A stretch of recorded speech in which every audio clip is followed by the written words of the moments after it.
শেখ হাসিনার বিরুদ্ধে red alert জারি করেছে ইন্টারপোল। আইন উপদেষ্টা এই দাবি করলেও ইন্টারপোলের ওয়েবসাইটে কোনো তথ্য পাওয়া যায়নি। বিকেলে সচিবালয় সংবাদ সম্মেলনে তিনি আরও বলেন, ভারত যদি শেখ হাসিনাকে ফেরত না দেয় সেটা হবে বন্দি প্রত্যর্পণ চুক্তির স্পষ্ট লঙ্ঘন।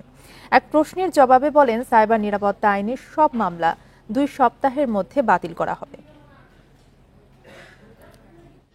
গত বছরের 5 আগস্ট থেকে ভারতে অবস্থান করছেন শেখ হাসিনা। এরই মধ্যে তার বিরুদ্ধে গণহত্যা সহ কয়েকশো মামলা হয়েছে। শেখ হাসিনার বিরুদ্ধে গ্রেপ্তারি পরোয়ানাও জারি হয়েছে। তাকে ফিরিয়ে আনতে সর্বোচ্চ চেষ্টা করছে অন্তর্বর্তী সরকার। আমরা প্রত্যর্পণের জন্য চিঠি লিখেছি। চিঠি লেখার পর ভারত যদি শেখ হাসিনাকে প্রত্যর্পণ না করে তাহলে এটা বাংলাদেশের সাথে ভারতের যে প্রত্যর্পণ চুক্তি সেটা সুস্পষ্ট লঙ্ঘন হবে। সেটা আমরা সেই ব্যাপারে আমরা বিশ্ব সমাজে কি পদক্ষেপ নেব সেটা আমাদের পররাষ্ট্র মন্ত্রণালয়ের মাধ্যমে ঠিক করা হবে। আর হচ্ছে আমরা রেড অ্যালার্ট জারি করা হয়েছে ইন্টারপোলের মাধ্যমে।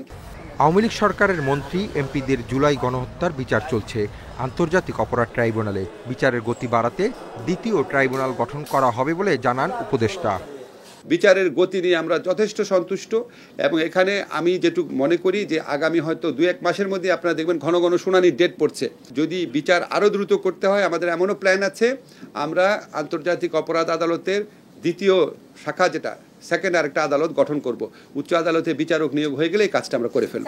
এক প্রশ্নের জবাবে তিনি আরও বলেন, আওয়ামী লীগ আমলের 2500 গায়েবী মামলা 1 সপ্তাহের মধ্যে প্রত্যাহার করা হবে। আর সাইবার নিরাপত্তা আইনে হওয়া সব মামলা বাতিল করা হবে 2 সপ্তাহের মধ্যে। 332টি স্পিচ অফেন্সের মধ্যে পাবলিক প্রসিকিউটরের মাধ্যমে ইতিমধ্যে 113টি মামলা প্রত্যাহার করা হয়েছে।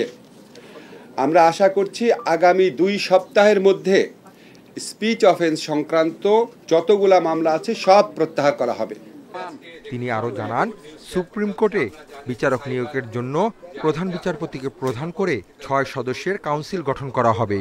3 মাসের মধ্যে শুরু হবে নিয়োগ প্রক্রিয়া। বেঞ্চমার্ক তৈরি করে দিয়ে যাচ্ছি, সংস্কার তৈরি করে দিয়ে যাচ্ছি। Hasib Mahmud Shah, independent news, Dhaka.